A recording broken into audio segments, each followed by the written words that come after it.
Well, welcome. This isn't an Indiana getting to know your Indiana neighbor episode. This is something a little more important, actually. By the way, we're right smack dab in the middle of National Adoption Month. And that's why I'm talking today to Todd and Blair Baker, because most of you know they have I won't say finished, because I'm sure the journey will always continue, but they have their adopted child home from Thailand. And when I asked them if they wanted to share their story, I know Blair in particular said that's not typically what I like to do, but it is important for them to share their story. And as you go along and listen to their journey, you may say to yourself, why would anybody want to do that? But they're going to answer that question for you today. And I don't think there's any question for those of you who may have a calling to adopt that you'll feel better about it, no matter the circumstances. There are all kinds of different situations where people adopt. They understand that. But Blair, I'm going to start with you, because let's start with the message before we even talk about the journey. And it's a long one. But before we even talk about that, what do you hope to get across to people who, in particular, have even thought about adopting a child? I think the biggest thing for me is the message that I want to get across is, Todd and I are just average people with an average income who did this, who followed their heart, followed what God had put on my heart at a very young age. And that's my biggest message is I know that adoption is scary. And the biggest thing I don't know, rightfully so, is the financial aspect of that. But when you say yes to what God has called you to do, He takes care of it. And we are a walking testimony of that. I had mentioned earlier that, we were 29 whenever we decided to do this, and we didn't have that money. But once we said yes, everything fell into place. So that part of it. And another thing is, whenever someone adopts, they say, oh my gosh, you gave this child life, you gave this child a home. But what I want people to know is that child will give you more than what you've ever given. She has filled our home with more than what we could have imagined. So it's just, my message would be to do it. Don't let things scare you. Don't let the long wait scare you. Because the minute it's finished, the minute that little, Willa, they gave Willa to us, they opened that door and I saw her face for the first time, all of that went away. And she's changed our lives. I think I can speak on behalf of my family. She's changed their life. She's changed Burke's life. So with that being said, there are just children out there who long for homes, who long for a family.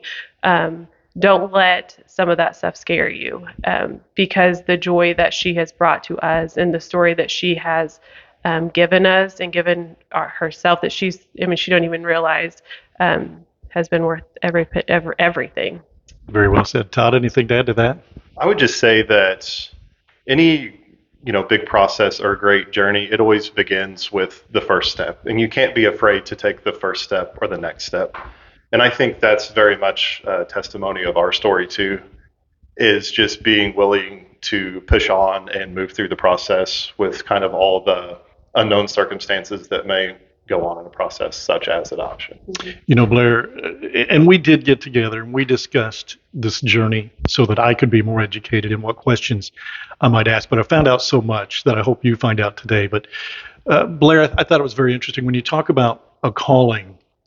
I don't know how there could be more of a clear calling for you, because you're talking about in your teenage years, adoption was something that became, I'm not going to say an obsession. That's not what you told me, but a passion, and it's something you want to look into. Why? Where do you think that came from? I'm not sure, and I can't ever, a lot of people can't explain things that God's laid on their heart.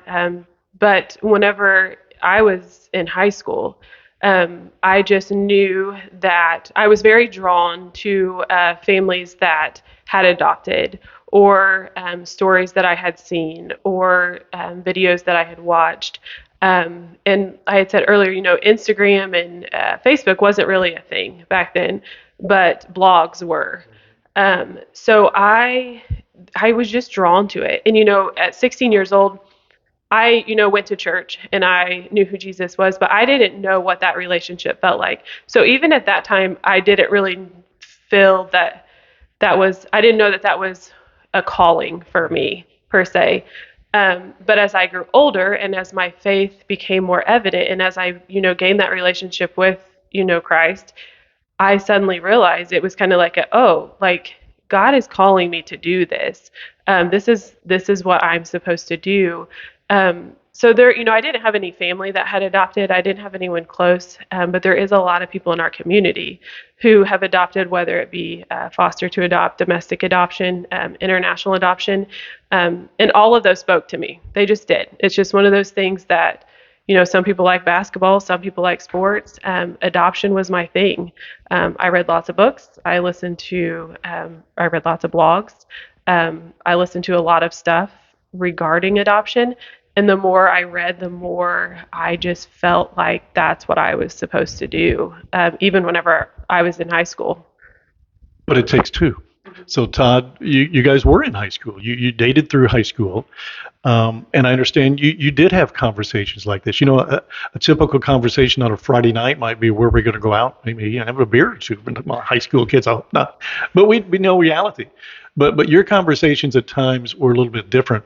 How comfortable were you in her passion and conversations around adoption, even then, talking about your future life, of course?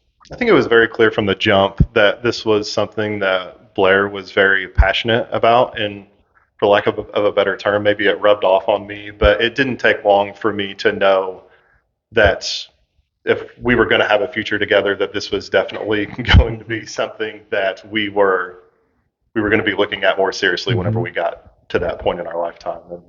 And it certainly came to fruition. That's for sure. So here's a twist to the plot.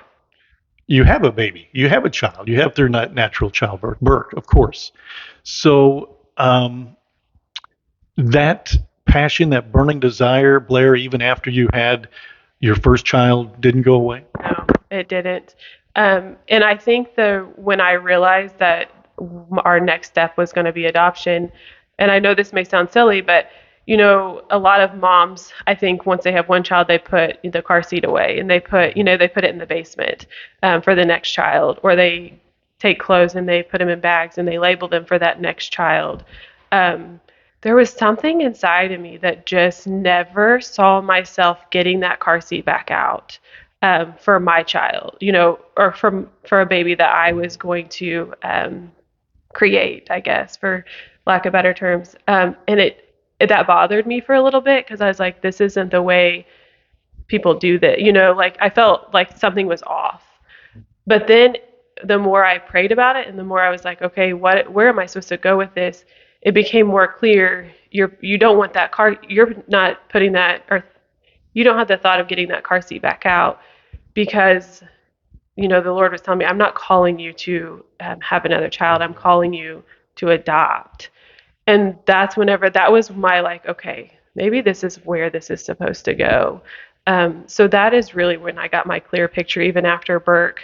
But as soon as Burke was born, I think we were discussing, I think he was a year and a half whenever we said, okay, we're going to do this. But yeah, that's kind of where my heart was through that. So Todd, was there any salesmanship on her part, or was it complete buy-in from the beginning because you knew her feelings? It was a complete buy-in. I remember, after you have your first child, everybody's kind of like, oh, when are you going to have your next one? When's the next one coming? And we'd always kind of give each other the side eye and be like, well, let's get through this one. We don't know. Yeah, and I remember the day that we, fully committed to this. It was one of those, you remember where you're at, what you were doing type deals, and that was very much the way this was too. Yeah. I do want to add, a big mentor in our life was Todd's grandpa, Leon Baker. And we never made a big decision without him, even up until, close to whenever he passed away. But he was another big encourager for us. Why? What was it? I mean, a lot of us know him, and a lot of us, what an incredible man he was. But why? What did he do that was encouraging for you at his very advanced age? He just, anything he said, I knew was coming from his heart. He was a very faith-filled man, and I knew that he knew what the Bible said about adoption.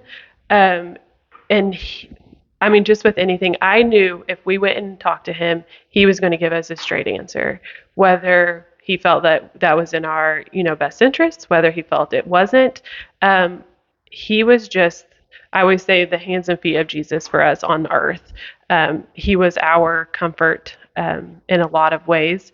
And I will never forget whenever we went to him and was like, this is our thing, he just cried. And in that moment, I knew, like, we have to do this. Fast forward a little bit, he was 90 in his 90s when he passed away. And whenever we went in country, he drove to our house every day and he parked in our driveway and prayed over our house and prayed over us. And then we brought her home in March, and he passed away in September. So I know that he was holding on to, see what he had prayed for. It was just, he just played a big role in that. Todd, I know you would like to add probably something to that, right? Yeah, no, along with what she said, he was just a man of a lot of good wisdom, which when you're on earth for that many years, you naturally accumulate some of that. But no, just an excellent person to sit down and have a conversation with anytime a big decision was weighing. And he was very good at guiding and leading and chiming in that conversation in a very positive manner, whether he was for or against something. He just had a way of coming across as someone who wanted the best for you in the very end. And it was, in the end, the way that everything played out, it was nice that, he was able to be there for Berg, able to be there for her coming home. I mean, looking back, it really means a lot to the both of us.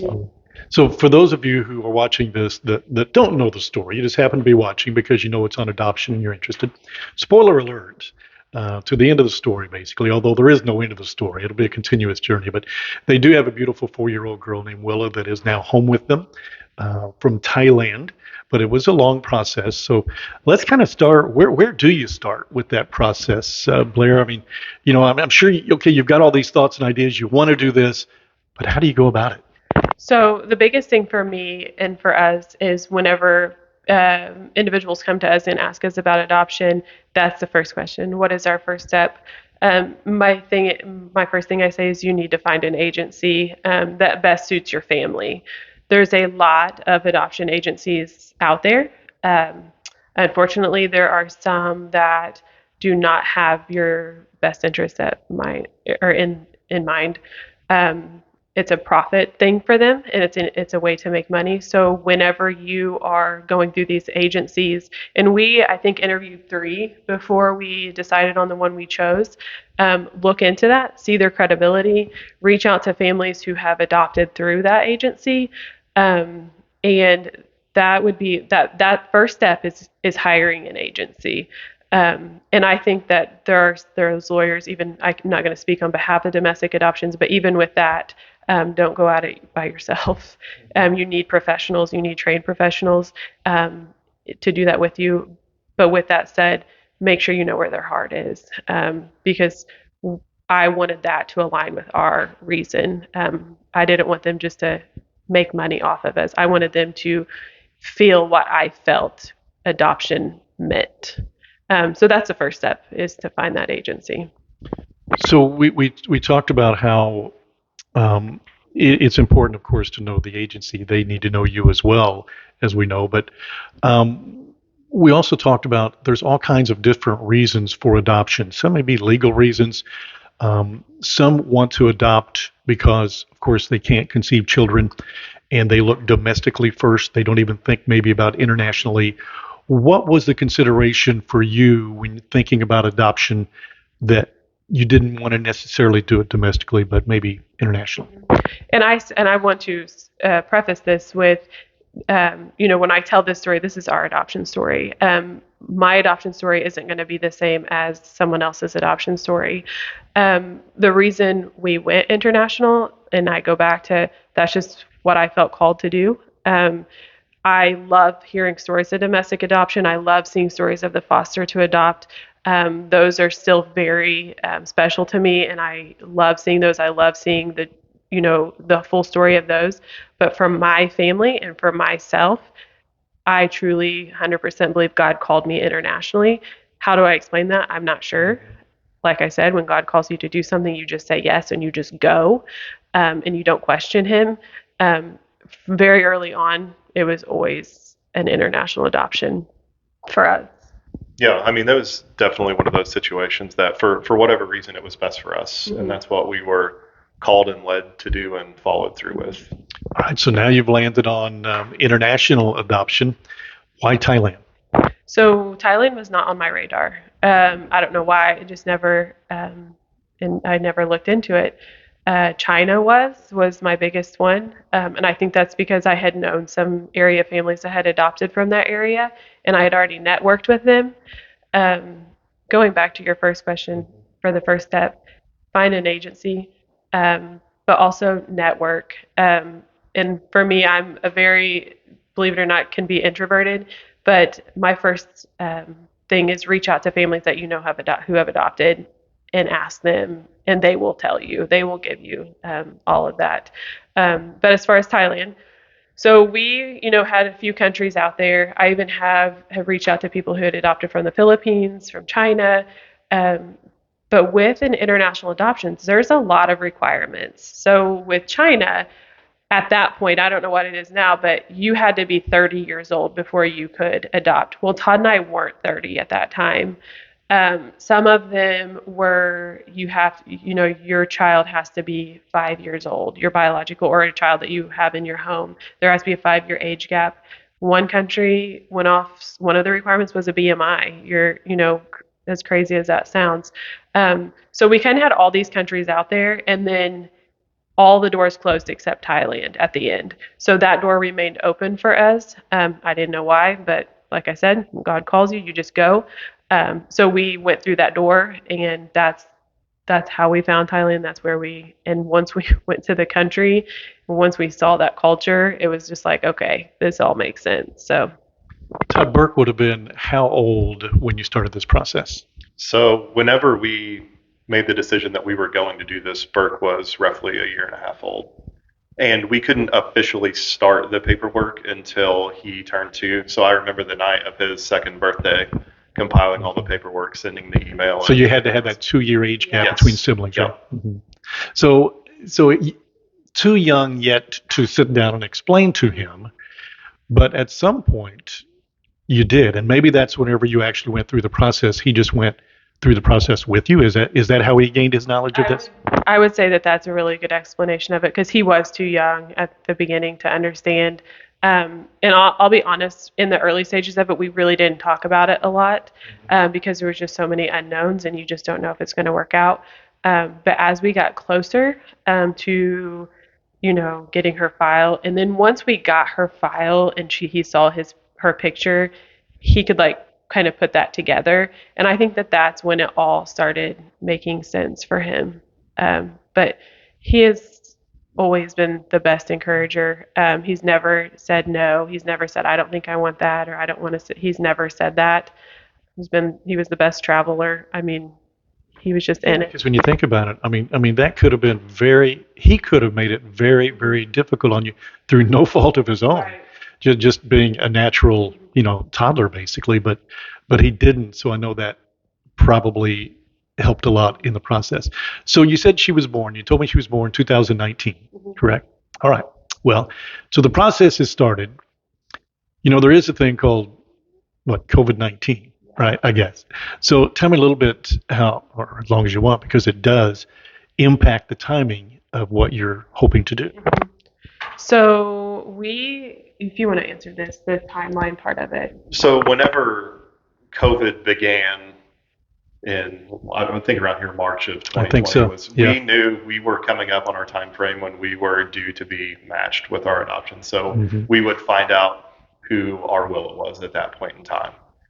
And we knew probably more about COVID at that point in time than a lot of people did around here, because it impacted the Asian countries first. And so we knew basically at the start of COVID that things were probably going to change in a direction that wasn't very favorable for us being matched at that point in time. And that's ultimately how it played out. So we knew whenever COVID was coming along that we were more than likely our process was going to be delayed. How long, we had no idea, but we knew that even if we did get matched, there were no travels to countries over there at that point in time. It was almost 9 months probably before they allowed people to travel back over there after COVID began. So we knew that there were going to be some more factors at play. But I remember thinking, we don't know if it'll ever be back to normal, if we'll ever be able to get on an airplane again. You had to wonder if this ever was going to happen. And obviously, you were people of signs of God. Was there ever a time that you said, maybe this is a sign this isn't for us? I wouldn't say that ever happened to me, but I would be lying if I didn't say, like, okay, why us? Like, why is this? Come on. I say that selfishly because I think China adoptions just now started traveling. There we have a family that I believe are trying to get to Haiti, and there's a lot of other things going on in that country right now. So I say that selfishly, very much so. But there was, yes, if I was being honest, there was a time where I was just like, okay, like, what gives at this point? Yeah. So when you first adopted, whenever you first went through the process, how old would you have thought the child was going to be when she would come home? Less than 2 years old. If everything went well, less than 2 years old. So we got her file when she was 11 months old, and we thought, and at that point that was 20. It was August of 2020. Yeah, and at that point we thought, which like Todd had kind of mentioned, we knew at that point that it was going to take longer. But when we first decided to adopt, once we got her file, we thought that would move quick. Okay. So getting her file, that's a whole other story, right?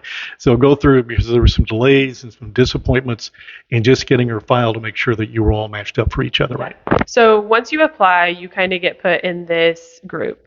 Now, can I ask, is this directly to the international, not so much for everybody, not so much for domestic? Is just Thailand. I mean, even international adoptions are different. China's different than Thailand. Once we selected a file, you're basically put in a queue over there. And at this point in time, once your paperwork goes into the queue over there, you're in the hands of the Department of Child Services at Thailand. So our adoption agency is kind of hands off at that point.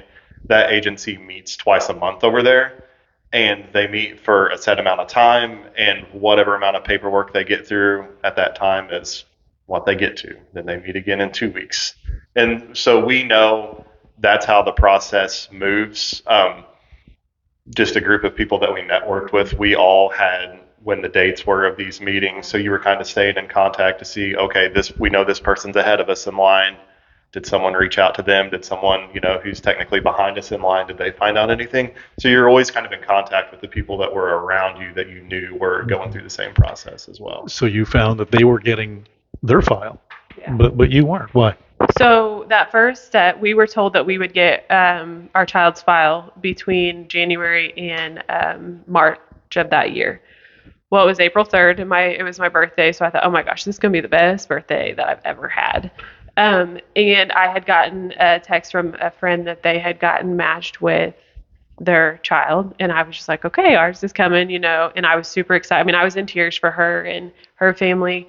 And then I waited, and I'll never forget, we were putting straw on our yard because I was just trying to stay busy that day. And I got an email that said there was no children that matched our requirements. We would have to wait for the next round. So that was devastating. So that meant that we went to the next group. So that would have been April to June. So we thought for sure, I had never heard of someone getting skipped at that point. And I felt like I knew quite a few people that had adopted through that program. So then in June, we were on vacation in Florida, and my whole family was there. And I thought, okay, this is going to be a good time to find out, our family's going to be here. We're going to go celebrate. And it was I want to say a Friday morning, I think, or Friday night, that they got an email that the files had come in, and we did not get chosen again.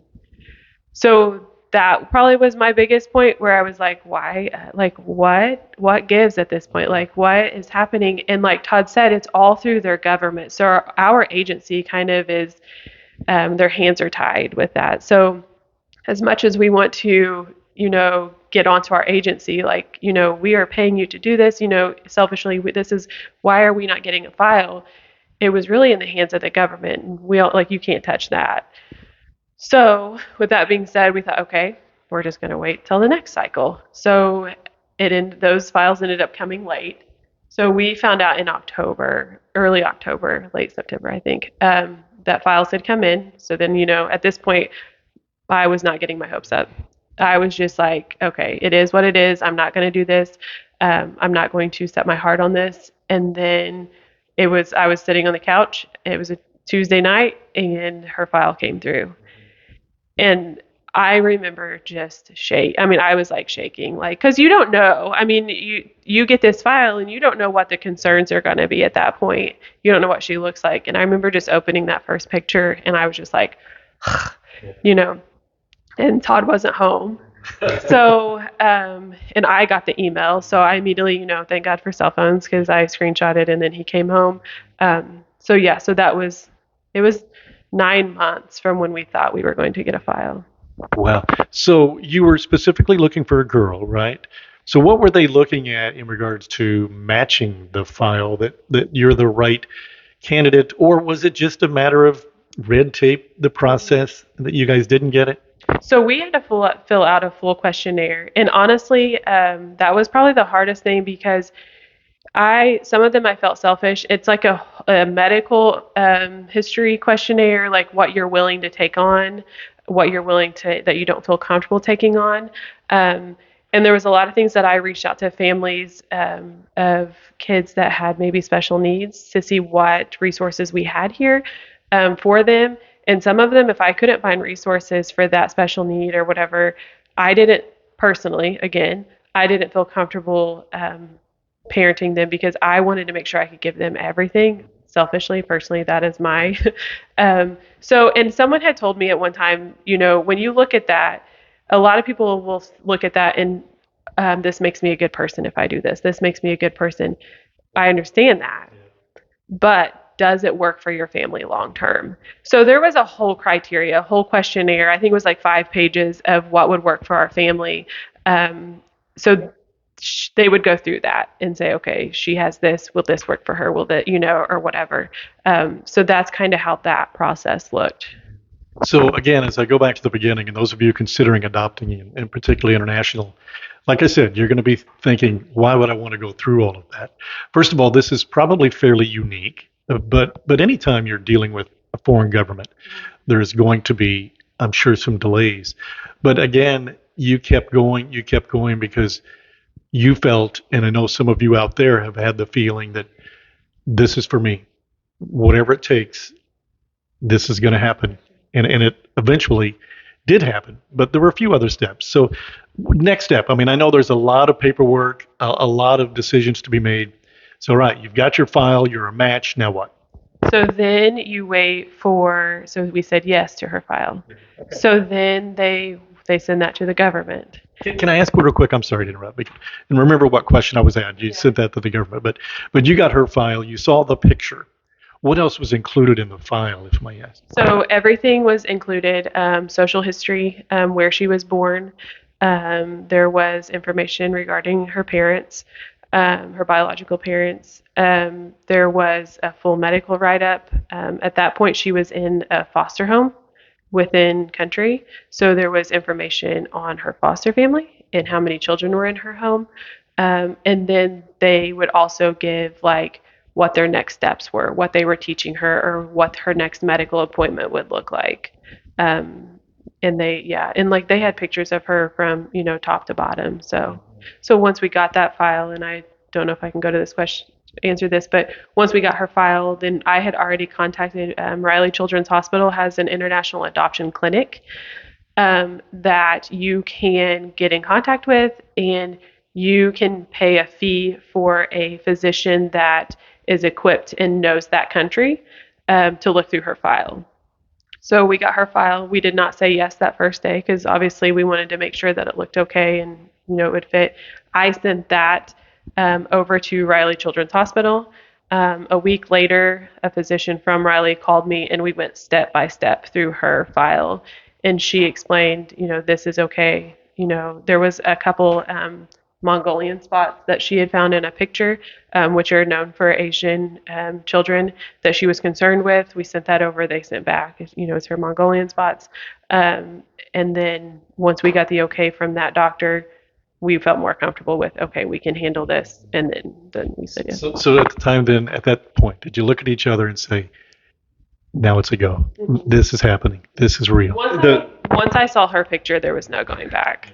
The best way to, at this point in the process, I feel like the best way to describe it was hurry up and wait, because you wanted to make sure that all your I's were dotted and T's were crossed and that you didn't miss anything in the paperwork.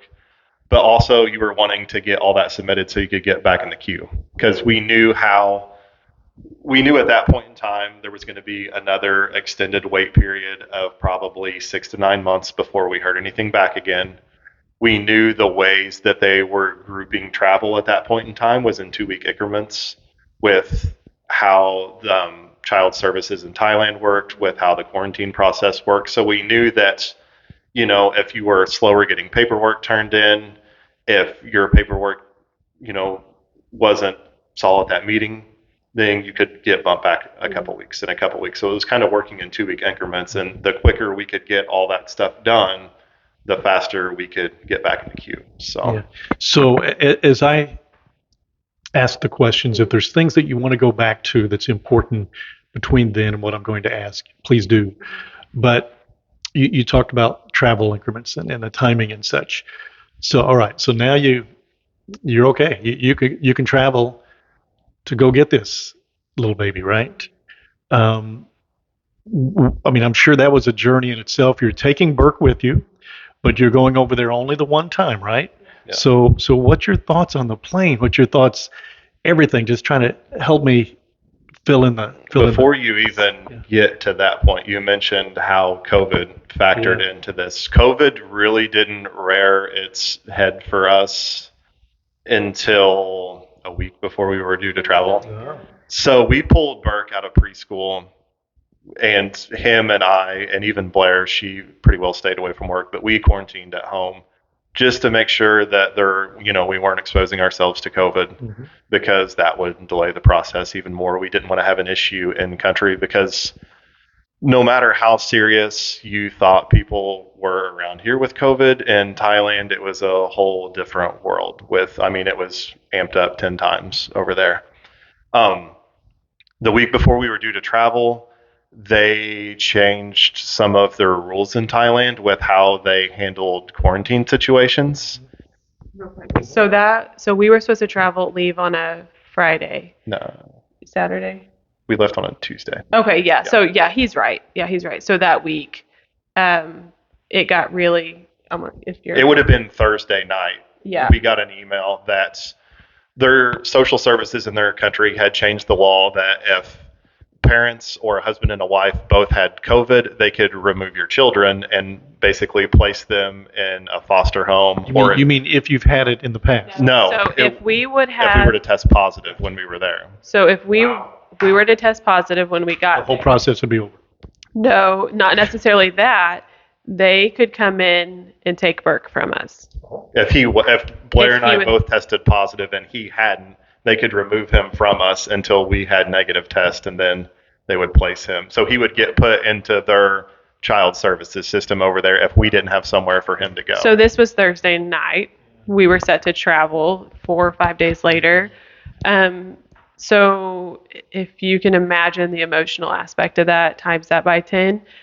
So we found that out because we were constantly watching their embassy website, because it was just constantly changing because they were, very fearful of the virus. So at that moment, I was like he's going with us. I can't leave him here because he is ready for this. We have prepared him. I couldn't leave him for that long. Like I just wasn't doing it. So I immediately, it was in the evening. I had Well, our that's agent.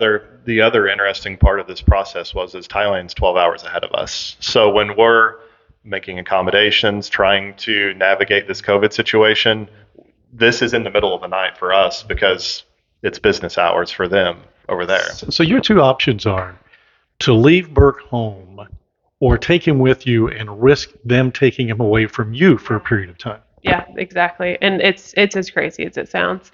So I called our agency and they were not aware of it. We had come across that information before they had. So they said, we will look into this. I mean, I sent them like a frantic email. They said, we will look into this. And then that morning, I mean, I did not sleep that night because I was like, how am I going to do this? Like, so that morning, they called and they said, we are going to have an emergency meeting with our, all the heads of, Holt agency. So, and they were going to get a hold of Thailand and all that. So in that noon, Zoom meeting, they're like, get on Zoom at noon and we will discuss this. So in the meantime, I started networking. Like, how can we make this possible? And this is adoption families. I'm not kidding you. They will be your best advocate. They will be your best supporters. So I reached out to someone that was close with that I had met through the whole agency, another family that had adopted from Thailand, and she said, I'm gonna help you with this. So she, within 3 hours, she had contacted a friend of hers that lived in country in Thailand. I said, I don't know if she was a missionary or she was They just, taught at she was a Christian teacher. school over there. Yes. So she said, if worst case, I'm going to ask her if she will take Burke. If she goes, I trust her, I will, I would let my kids stay with her. He's how old at this time? He was 4. Yeah. Yeah. So I said, okay, like this is going to work, like we're going to do this. So she had ended up giving me, I still have this lady's phone number. This lady ended up texting me and was like, this is who I am. This is what I do. This is where I live. I understand your situation. I want you to know, take Burke with you. If something were to happen, I will come get him. And in that moment, I have no clue who this lady is, but I had 100% peace with that. So whether they called back and said, he cannot, this is true, they will take him, like, I was taking him. Like, well, I'm risking this because I'm not letting him miss out. And, I knew the Lord was going to take care of us. Like, I just knew that I had a peace that it's going to be okay. Like, this is the enemy trying to get at you. Like, he was saying, I'm going to take care of you. So we had that emergency Zoom meeting that next day, and they came back and said that they had gotten in contact with the Thai government, which is kind of unheard of. And they would not do that to us. They were not going to take Burke from us. If it was a situation, they would let Burke stay with us, almost to the point that I don't know that they had really thought about that part of the rule, So that was a huge dramatic emotional shift right before we left that we were not prepared for. Okay. But it all worked out. Which I can understand, from the COVID perspective, that you want to make sure that all of you, right, and you don't want to give it to Burke. Yeah. So I do understand that, but in the end, you didn't have to deal with that. We did not. Like I said, God went through that for us and went before us and took all 100% care of it. So you flew out of where, Indy, to where? So we went from Indianapolis to Chicago, and Chicago to Doha, Qatar, and then from Qatar into Bangkok in Thailand. Okay. I mean, how was that journey just in itself, aside from everything else? How was that journey to Thailand for you as a family with a 4-year-old? Well, so Burke had never even been on a plane before. Maybe we should have thought about that, but that was. It was 4.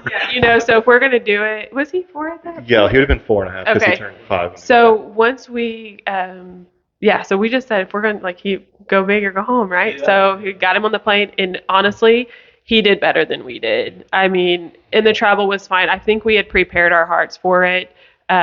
What that was going to look like. It was, we stopped in Doha, and it was just super neat to see the different. Now, the one thing that I will say, the food on the plane was, when we go back, I'll take my own food because, that wasn't so good. I fly domestically sometime. I think the same thing. Yeah. So that was the only thing that I can say that wasn't. But we knew we were in for a journey. So I will say the drop off for us at the airport, whenever I knew we were going to be gone for a long time, was hard because I'm like, okay, this is it. My sister dropped us off, and then we were standing there, and I'm like, okay, I can do this. Like, You're going to come back with the yeah. little girl. There's a lot in between, but how long were you over there before you were able to bring her back?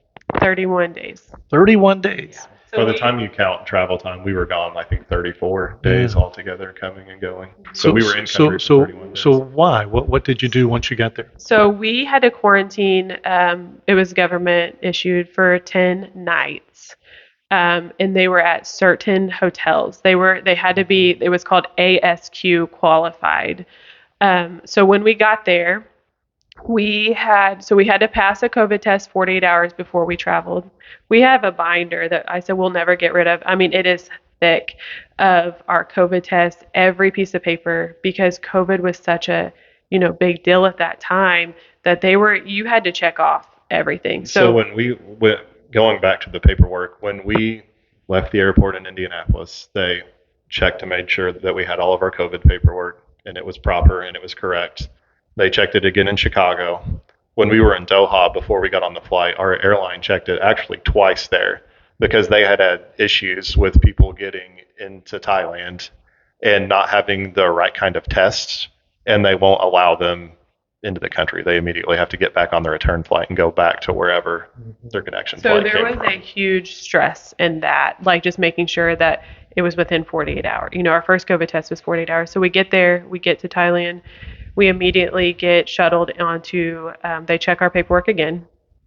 I mean, fine tooth comb. It took probably a half hour just to get through our paperwork, just to make sure we had everything. And you're sitting there on edge thinking, I'm pretty sure we have everything, but what if they don't, So they would go through it. And I mean, lines, people were just sitting in chairs. I mean, it was a line where you were supposed to be standing, but they had put chairs where you're supposed to be standing because the wait was that long.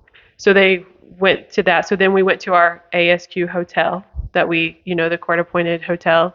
We got there. We all had to be COVID tested again as soon as we got there. And I mean, when you got COVID tested, they were in hazmat suits. They were very, very strict about it. So then someone stayed with us. They never left us. They ushered us up an elevator into our room. So we got to our room, where we saw a food plan where we had to order. So every morning they would bring us breakfast, lunch, and dinner. We could not leave. And then after 48 hours, after 5 days. 3 days. 3 days, sorry. Yeah, I'm sorry. We COVID tested again. If we were negative, we got 1 hour of outdoor time. So we were negative. Praise God. And because at that point, I know it's just 3 days, but we had to get out of that hotel room. And when they would bring our food, so we would go on our phone, order our breakfast, and they would come and drop it off at our door outside and hit our doorbell. Well, and then you could just hear them running back somewhere. So I told Todd, I was like, you know what? I'm just going to thank these people for this. I know that this is really stressful for them. And so I waited at the door one morning because I thought, I'm going to tell these people thank you, because I don't think that they know how appreciated they are right now. But as soon as they were so scared of the virus and so scared of tourists that they would drop our food, and they hit that doorbell. I'm not kidding you, Greg. As soon as they hit that doorbell, I opened that door because I'm going to catch them. They were running because they did not want to get contact with us. So they would drop it. And then there was a little ice cream coffee shop that you could mobile order from, and they would drop it and run. So after 3 days, we got 1 hour outdoor time. And let me tell you, we played soccer. That hour, it was the best because it was we got freedom. So then we tested again at day 8, negative, move on. And then we got tested the very last day. We were negative.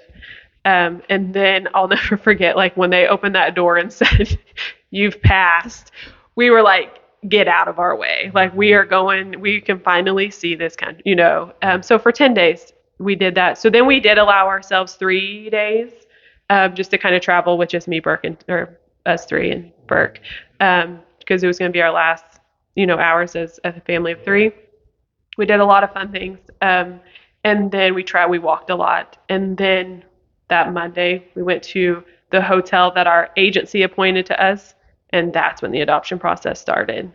So that there was 2 weeks. 2 weeks and then it, it was yeah. 2 weeks of the actual adoption process. I keep thinking of a 4-year-old in this hotel for that, adults are one thing, but a 4-year-old.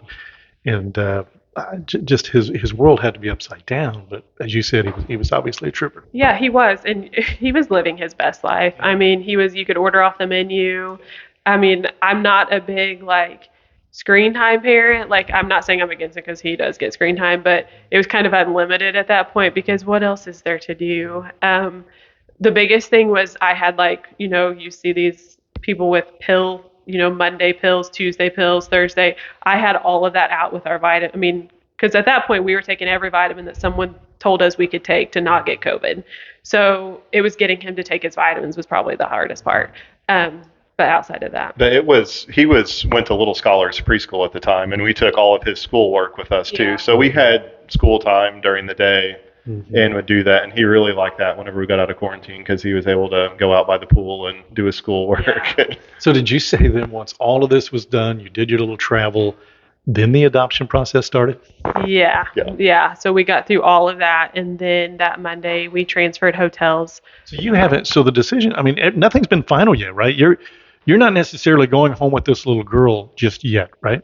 No, and I'll be honest, the adoption wasn't final until 3 weeks ago. Yeah. We only had custody of her. So what was the adoption process like those final few days before you were actually able to go get her?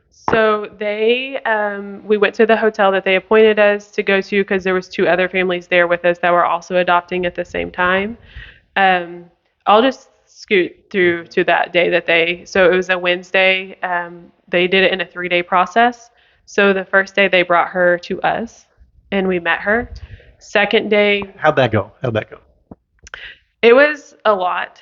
So that first day we were all sitting in a conference room, and these 2 big double doors opened, and there was 2 other children that got placed, and then Willa. And a week before we had gotten there, traveled, she had given herself a haircut. So she had a big, yeah. So if I'm being honest, and I hope that we can laugh about this later, she looked like a little boy coming to us whenever, but she, had a tie outfit on that, and she came in, and each child has their own social worker. So we had created a family book for her whenever we first accepted her file, and we had to include pictures of us, pictures of family, a picture of our living room, a picture of the outside of our house. So we had sent that to her. Well, when she came in, she had that book in her hands, and her social worker was going through that book with her. You see, kind of pointing, brother. So it's your understanding that the reason for that would have been the foster family would have been trying as best they can to prepare her for, here's who you're going to see. I'm assuming they told her, here's who you're going to go home with. Yes. And they did a very good job with that because as much as I can say it, she was very much prepared. 2 years and a half that she had a sense that she was going home with us. So that was day 1. We met her. We could take her back to our room with the social workers present. But she was very sick that day. Very sick. And honestly, I thought that it was anxiety related. She was vomiting. It was not good.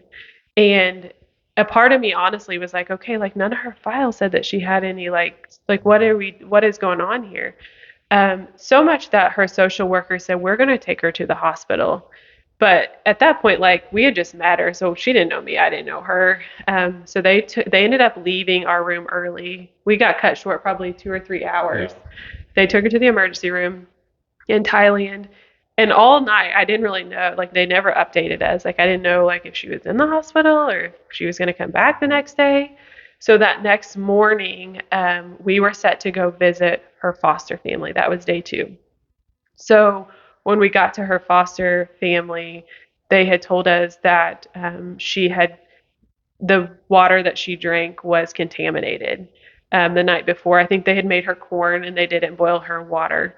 So it was contaminated. So she had a severe case of food poisoning. So, not only is this poor little thing dealing with what's to come, but she's also sick, so she's dealing with that. So day 2, we met her foster family, which was amazing. And she still talks about her foster family today. She loved her papa. So we met all of them. It was a family of like a grandma, a grandpa, an aunt, cousins. There was other Holt children there. And then Friday is the day that they brought her to us for good. So they bring her to us. She's still sick. They drop off medicine to us. And, so not only are we dealing, like I said, a child her world has just been turned upside down, but she's also not well. So they gave me, I'd say it's like a buffet of medicines. And they're like, here she is, she is not feeling well, but here's her medicine. So we were like, okay, take it, do the exchange. And then I look at her medicine and like, it's all in Thai. So I'm like, I do have like a nursing background, but I'm like, okay, I don't know what to give her. And she's, here I am, a new mom to this little girl. She doesn't even trust me. Like, how is she going to trust me to give this medicine? I don't even know what I'm supposed to be given. So I ended up taking all that medicine down to the front desk and they translated it for me and took care of that.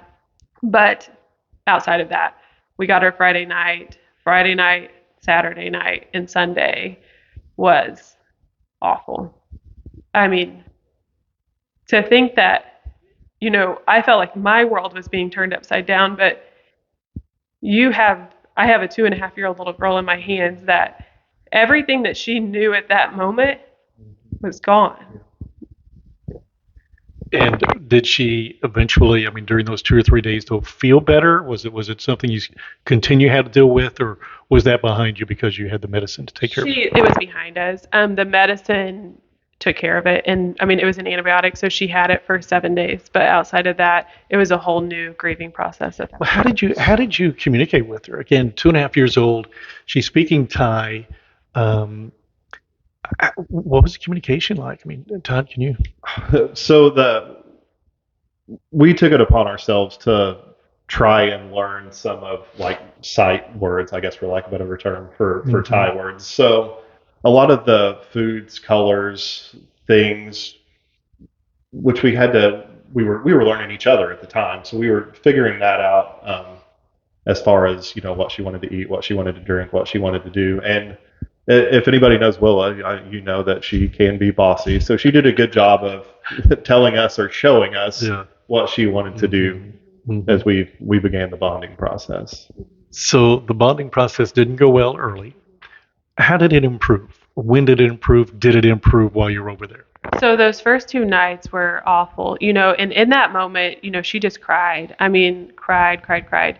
And in Thai, she kept saying, I want to go home. I want to go home. And, you knew what she was saying. What she was saying at that point. And I remember I said earlier, I have a picture of myself and her sitting in a chair, and I looked a mess. She was a mess. And I remember thinking, like, there's nothing, like, I'm not going to try to take this grieving. I'm not going to take her tears away. I'm not going to tell her that it's nothing to cry. But, I have to let her go through this emotion. Did the adoption agency or anybody warn you? Because again, this when you logically think about it, this should happen, right? Yeah. But did anybody tell you or give you the expectation that it might be this difficult? Yes, they did. But I feel like when you're in that moment and there's just absolutely nothing you can do for her, it's just, as a mom, I'm just like, oh my gosh, like, what do I do? So funny story, there was a Coke. She's 2.5, and Burke, he didn't get pop until he gets pop on vacation. That's about it. But there was a Coca-Cola sitting on the counter, and I looked at Todd and I was like, just give me the Coke. Like, just hand me that Coke. So there's a picture, and I'm like feeding her this Coke, and in that it took her tears away. And I told Todd, I said, I will let her drink Coke this whole time if this is what brings her joy in this moment. because I was just like, oh my gosh, and you had Burke who was so excited, but he wasn't prepared for the, and she rejected him a lot. She was not nice to him. So, I was going through that moment of here we are, here's this new baby, new child, and she is grieving hardcore. And then I have my biological, or my other child who is also, his world is also just got turned upside down. She has zero sympathy for him, and Burke, all I knew was Burke for 6 years. So then I'm like, okay, like I've got to figure out how I can, give her what she needs, but I need to give him what he needs too in this moment because he's going through something too, So those first few days were just a lot. So with that being said, when we started seeing the process improve, so they brought her to our hotel in this one spot in the lobby. That's where they dropped her off at. And we started figuring out that this hotel was a huge trigger for her. That when we walked out our door and she, anyone that went to state finals for LaGuardia Athletics and you stayed at the Embassy Suites, that's how that hotel was set up. So the rooms were all out and you could see down into the lobby. So when she could see where she was dropped off at, for lack of better terms, all hell broke loose. And I mean, screaming. So so we got her on Friday. Monday morning, I woke up and we were supposed to stay in that hotel because there was a lot of things that still needed to be signed and paperwork. We would still have had roughly meetings another 10 nights there, give or take. So I looked at Todd and I was like, we can't stay here. Like, I cannot do this to her. And so I said, can we go back to the hotel that we quarantined at? We knew it, we knew the area, but I didn't think our agency would let us because there's just legalities there. And they just handed us this child. And I didn't want them to think we had our own agenda. I did not want them to think that. But I also knew as a mom in that moment that like I need to remove her from this situation. Like this is not good. So I sent out this like plea to our social worker in country and was like explain to her, and I sent her videos and pictures of her just, bawling, and I was like, we are just not in a good place right now. And by the grace of God that, our social worker texted back and she said, if you feel this is right for your family, go to a different hotel. And I was like, and I mean, within 20 minutes, we had 2 weeks worth of stuff packed up, ready to go. And we were back at that other hotel after that. And I remember Burke, he prayed every night that her tears would go away. Like, how do we take her tears away? And I remember thinking, like, we were in that taxi going back to that other hotel, and I thought, Lord, just answer his prayer right now. Just this could have been the worst decision I ever made as a mom or as a parent, or the best. I don't know, but time will tell. So we went that night, we were in that new hotel, went to bed that night, no tears. And we woke up that next morning, and Burke woke up, and he's like, his eyes were big, and he said, Mom, God answered our prayer. Like, Willa didn't cry last night. Like, God answered that prayer. And it was just a huge moment for me because A, like, I felt like, okay, we did the right thing. B, Willa feels safe.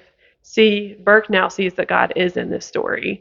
And that's where the true healing started, is in that new hotel. And we had to go back to it's called the Lancaster Adoption Hotel one more time, but she did fine. I think she knew at that point, like, I think she just needed to know, like, we're going to do this, let's just go, So that's when the healing, and once that happened, she never cried again. That's amazing. So you were there another 10 days? Yeah, we were. And we were in the same location, same area of town for a majority of the time. But as we got closer to the end, you got Willa who's coming along, actually starting to bond and connect with everybody. You've still got Burke there who is, needing entertained and all that. And then as we got closer to coming home, then your mind starts to settle in on, okay, we've got to go through another round of COVID tests to get out of here. When will we actually get a leave? Because at that point in time, our paperwork was with U.S. immigration at that point. So you turn that into them, and then they give you a set date on when you can come back and pick up all the paperwork, and then anytime after that, you can leave. So there was a lot of things on the mind, a lot going on. So we actually took a few days then to get out of town, and the beach was 2 hours away. So we all loaded into a taxi over there, and seat belts, car seats really don't exist over there. So put two kids on the laps and barreled down the interstate 2 hours, like the old days, yeah. and got away. And I feel like that was kind of big for everybody as far as just kind of getting the mind off of everything that was going on and actually able to connect. But yet you were probably just a few miles from where she lived, right? I mean, before you went to the beach all this time. Yeah. So, I mean, she had to, even during that time, had asked, "Can I go home a time or two?" Yeah, she never did in country. Going back to that, you live when we walk the streets of Thailand, it's just a different world over there. And the first or second day we were there was a little boy who was Burke's age, and he was sitting on the corner of the street, and he was selling produce by himself. He was, or 5. I mean, he was young, too young to be by himself selling produce. But Burke had mentioned, he said, "Mom, look at that boy. He's selling, selling this by himself." And it was a good moment for us to be like this is their world, like he is your age and he's out here. You get to go home and you get to play basketball, or you get to go do whatever you want to do. And you have everything, let's say, handed to you. Where this little boy, he didn't go to school today. He came out here and he's selling fruit, and it's probably for his family. It's not for him. The rest of his family. So then we started walking down the street. Away. Well, his dad was at the next block.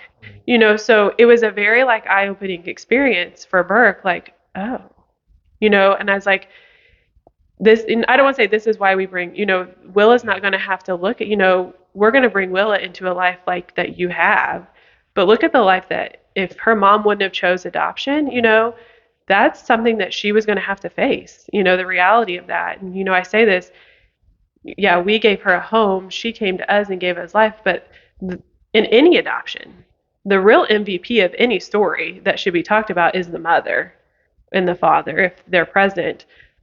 Because that mother, she chose life. She could have taken Willa in and just tried to figure it out, But, and in Willa's file, it says, and I 100% know from reading about her mother, she would have been a very good mom. She would, and I think she is a mom. I think that she worries about Willa. I think that she thinks about her all the time. I know she does, because in that file it said, I want this child, but I financially cannot provide for her or provide her a life that I want her to have.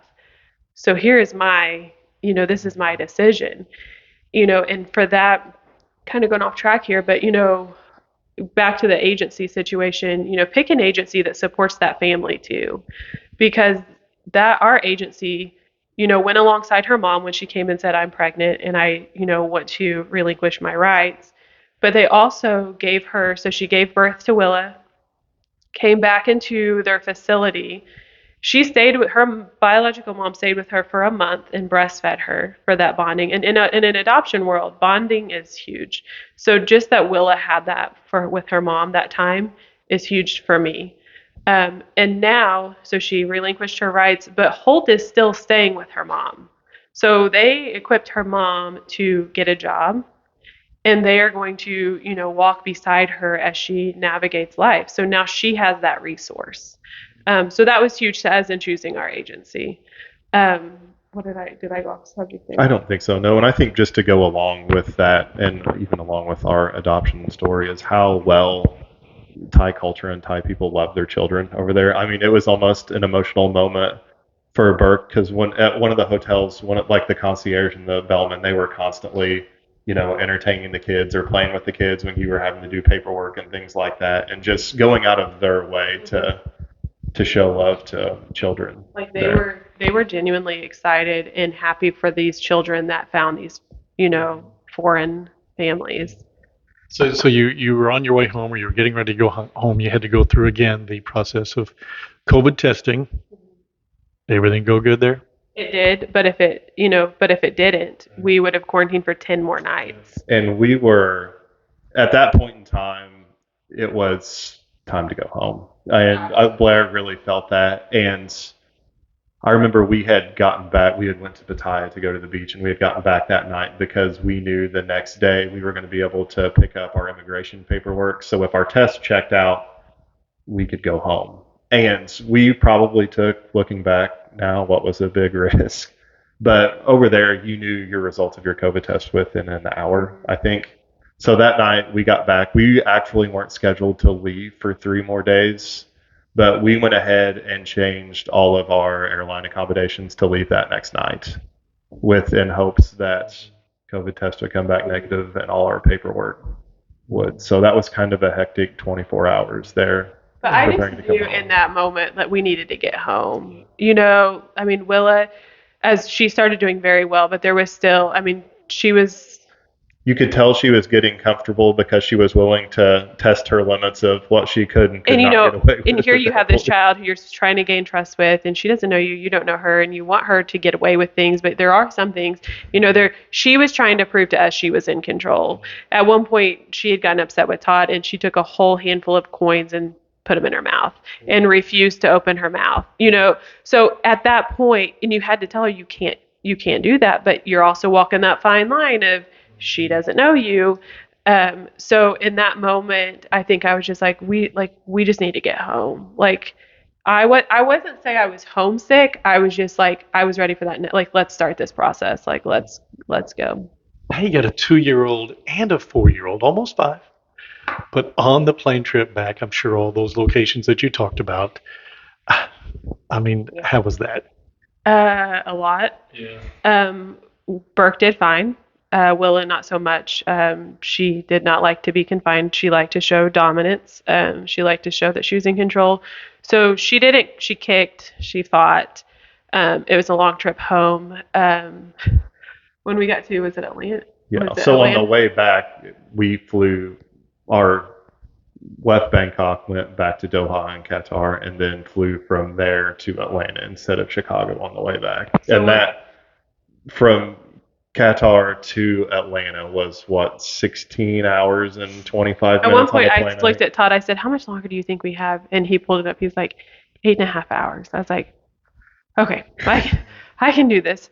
And we did. But we got to Atlanta, and honestly, I think that's where when all my emotions left my body. I'm not much of a crier, but as soon as we landed in Atlanta and on like home soil, like, okay, we're in the United States, we're here. This has been a long journey. You know, this has been how many years? We have this little girl. She's feisty. We've got Burke. Like everything just came to me. And we had to go through customs. And I don't know if you've ever been through customs, but it's a process. And especially when you bring a new child with you, it's almost like an interview. And I remember it was my most rawest moment. I had Todd said, let me go take care of this customs thing. So then that was probably like the first time I was ever left with like both of them. And it was just everything had like called, like, it was just like, oh my gosh. So I sat in the Atlanta airport in the middle of customs sobbing. I'm not going to say crying. It was sobbing. We were exhausted. Willa was crying because she's still going through her process. Burke was tired. And everything was just like done in that moment.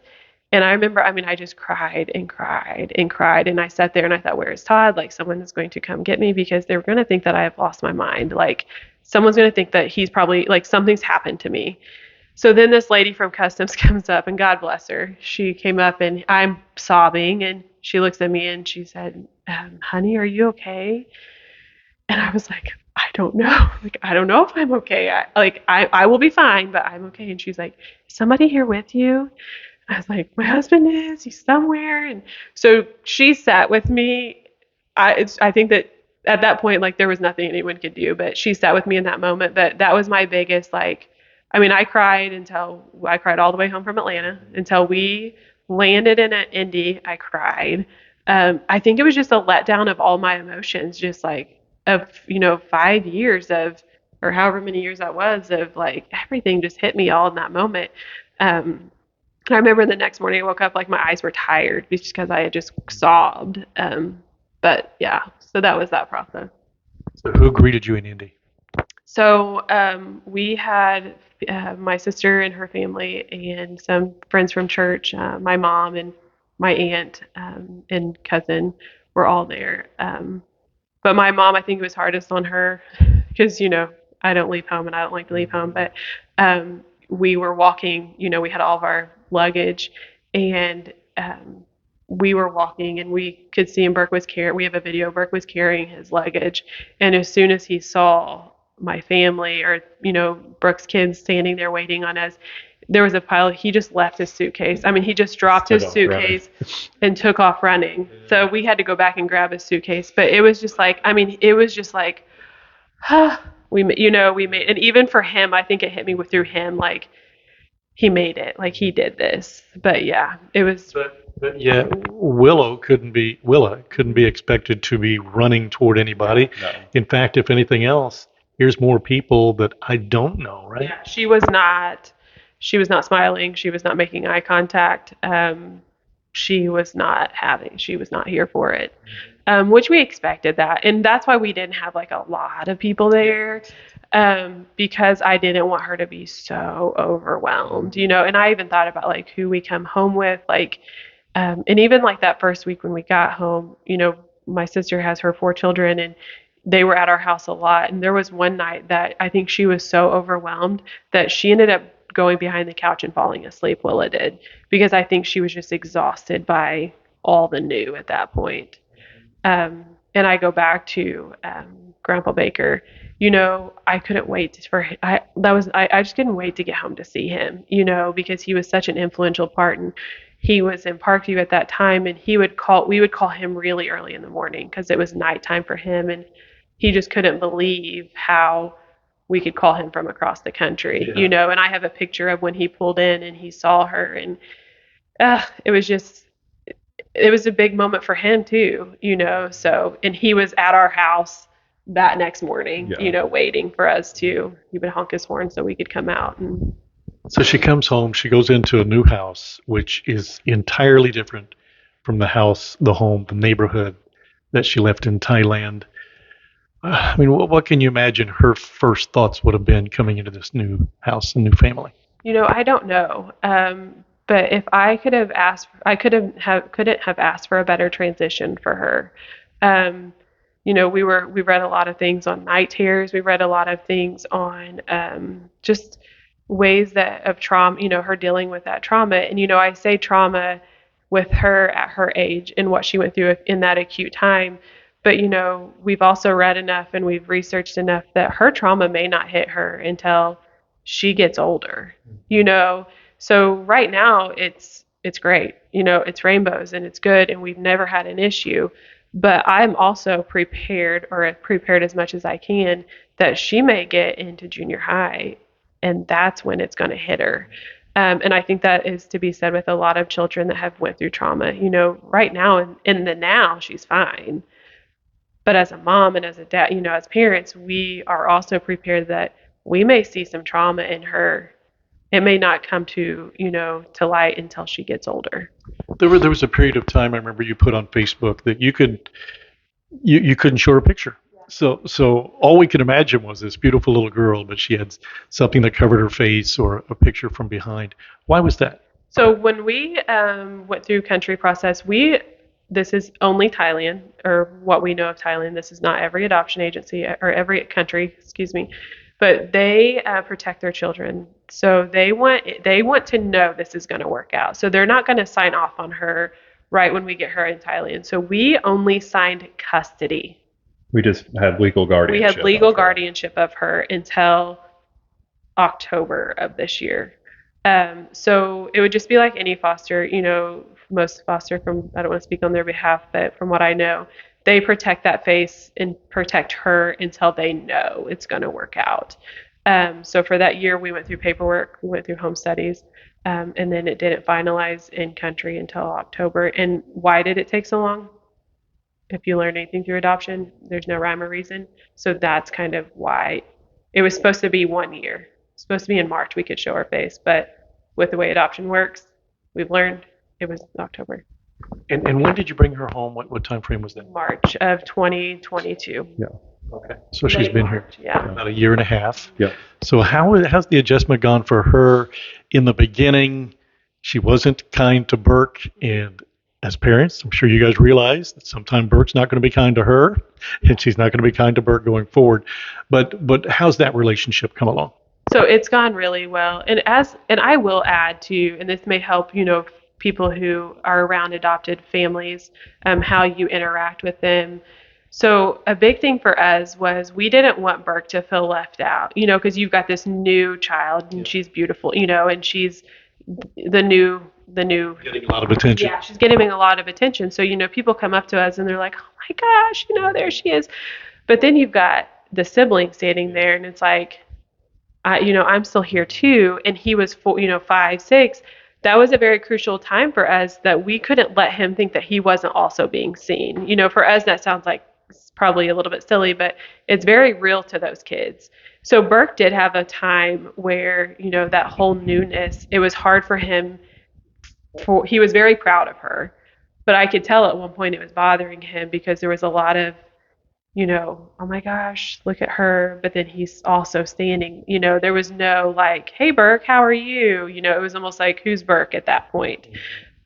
So whenever, and I didn't realize that until I, did that research and that reading that, when you walk in, and that may be the same with a new baby. I don't know.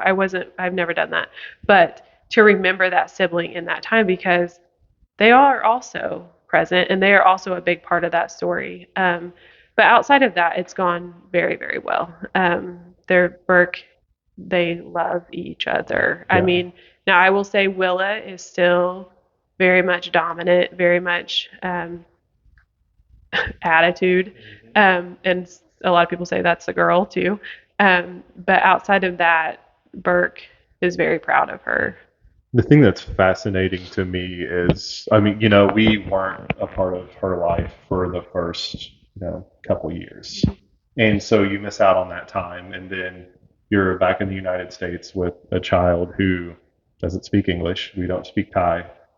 And, you're building your life together. And we got back to the States in March. And it was really till probably November of last year before she really started to take in the English language and really start to pick things up. And just from over the last year, it is mind blowing how much she's learned and picked up over that time period. We didn't know that she would be ready for preschool this year because that would have only been, less than 18 months of her coming home that she would be prepared to go into an English speaking school. But she was more than ready for that. Is there a language barrier now other than a 4-year-old, but at all for you, or do you communicate quite well? Communication is very well. Now there are sometimes if we get into a deep conversation about something and there's a lot to process in that conversation, she can't. But I also think that could be age too. There's some things where we kind of have to simplify what we tell her instead of we're going to, when we go to a ball game, we're going to go watch Lydia or Ayla or Broden or, Burke. You get popcorn. That's where you get popcorn. That's the only things you're looking for. So it's because if I would just say we're going to a ball game, she wouldn't process that. But if I tell her who, and then you get popcorn there, you get, whatever, you go to concessions, then she gets. But every now and then she throws a little Thai language in on you. Yeah, she does. And we take her, their culture, like I said, as crazy as it sounds, we were there 31 days, but there's something that feels like home to us there. I can't explain it. But we want that culture to stay with her. So we do take her to, it's the Siam House in Bloomington. It's on 4th Street. It's very good if anyone ever wants to go. So that she can have her Thai favorite foods there. And she will order her food in Thai. She will still do that. But outside of that, she still watches one Thai YouTube show that we've let her watch just as a bonding, as a trust thing that we're not going to take that from her. So I think she still understands most of it. Two things I want to make sure that we talk about a little bit, because in our pre-conversation you thought it was important, is that as you were going through the process, and this may have been years ago, but you were inspired by others in the community that had adopted both domestically and internationally, and with positive outcomes. So that was important in your process as well, right? For sure. So, like I said, I was just drawn to those stories, and I've wrestled with if I should mention names or not, but I think they'll know what I'm talking about. But there's a family that close to us that has adopted from China, and they, I got to see that story, and they're an adult now, which is a beautiful story and an inspiring. And then because I had reached out to her parents at one point, just asking, what agency did you use? What can you tell us? And the information that they gave me was I could never repay them for because I can't find that information anywhere else. It felt more, personal. There's families from, our neighboring county who have adopted multiple, children from the China area, and I reached out to them, um, and all of that. I want to go back to the financial part of it. Um, I hope we're not going too much over time, but This could be a two-parter, but that's okay. so the financial part of it is a very big, scary thing to people.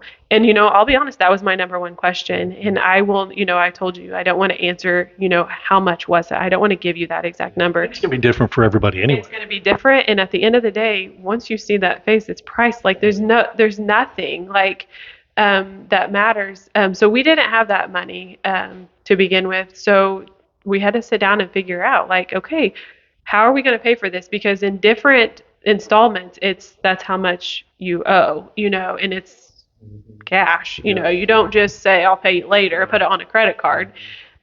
So we said, what do we like to do? So at that point in our life, Todd said, I like to mow. So, and some people that adopt, they fundraise, which is completely 100% okay. Like I said, different families choose different things. That I didn't feel like that's what we wanted to do for us. So so Todd mowed. We didn't tell those families why we were mowing. He just mowed, and thank you to anyone who let us mow your yard, because in the end that helped fundraise for us silently. So then we had the opportunity to do a food stand out at Lark Ranch with some family. So we did that. Well, they didn't know that that's where all that money for us was going to. So that's where that went to, and then COVID came and we decided, what, we like to do barbecue. Todd does ribs, like let's just try to sell ribs out of our, and when I say this, like, I cannot tell you how much God provided for us, because I'm telling you, we had $0 to the adoption fund to begin with. When we said yes, even when we turned that first paperwork in, we did not have that money. And that's what I go back. We are average people with average income, and we did this. And when you're passionate about something and God tells you to do something, He's going to provide you with things to pay for that. Ours just looked like this. So we did ribs out of our driveway. I think we did 7 months of ribs and sold out. We didn't think we would sell out, but God provided that in that moment. So then, and the process took a little bit longer. Never a time did it come whenever it was said, okay, this amount is due, did we not have that in that fund? Because we didn't have it, and then we worked for it, or we knew what our end goal was, and it was 100% fine, paid for through that. So that's another thing. Like, if you don't have the money, I get it. Like, we did not either, but God gives you ways to do it. When he calls you to do something, He is going to walk alongside you. Is it going to be easy? No. Is it going to, some of the things, is it going to be fun? No. But like I keep saying, when the door opens and you see that child for the first time, all of that is worth it. The other thing that I want to bring up, because I know that you would say, I wish we would have talked about this. And there will be those things. Yeah. There will be those things I wish I would have asked. I always say that. But family, the support of family, the support of the community, the support of friends. I'm guessing you would say you couldn't have gone through it without that as well. No, definitely not. And if I were to say, for people wanting to adopt, surround yourself with people who are going to encourage you, because you will get those people that are like, why would you do that? Or what do you mean God called you to do that? Or, they just surround yourself with people who are going to encourage you, even in the toughest times, even when they may not agree with what you're doing, they're still no in the end. And that's what we try to do, is just people that we knew would just like, even though they may not understand, they were still, walking alongside us. And yeah, I mean, and I'll be honest, there was a time when it took so long, I didn't even like to talk about it.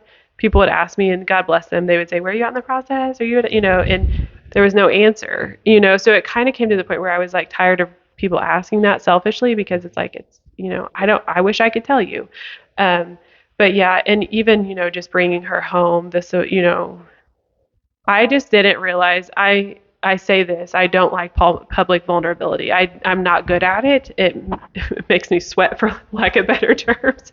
But, I shared her story because I remember whenever I was that young girl who knew that this is what I wanted to do, even, whatever age you are and you feel that call in your heart, I wanted these stories. I couldn't get enough of them. I couldn't get enough information. So I knew by putting her story out there, and there was many times I wrote it and I was like, should I say this? Should I not say this? Should I put this picture? Should I not put this picture? But, I had someone reach out to me a couple weeks ago from the Bloomington area that I had worked with and love her to death, but I didn't realize, but she said, you don't know how much that story resonated, or not resonated, but I loved following your story. So I'm like, okay, that's why I did it, and they, I've had people come up that, my child is really thinking about adoption. Would you care to talk to them? And that's when I know in that moment, that's why I share this. Yeah, and for those of you watching, I know that this is only going to touch a very few percentage of you who are considering adoption. The story itself, I hope, has touched every one of you. But the thing that's going to help most is, even if you're not interested in adoption, you're done, you haven't considered it, never will, share this, because there will be somebody who has thought of it, who is considering it. And believe me, this journey itself, the story, isn't going to make them say, that sounds like a good journey for me. But in the end, it's within, and I don't want to put words in your mouth, Blair, but it's within that person as to whether they feel like it will be worth it. And you can tell them in the very end, both of you, that it's very much worth it. Oh, yeah. I mean, goes without saying. And it's a unique story. It's not like everybody's going to have the same issues that you had. Yeah. You ran into everything, it seemed like, that was possible, and you got through it. Yeah, and that's so true. And I say that, and you had asked earlier, what if someone says, I don't want to wait that long? Like, I get that, but there's a lot of things in life that, the most beautiful things come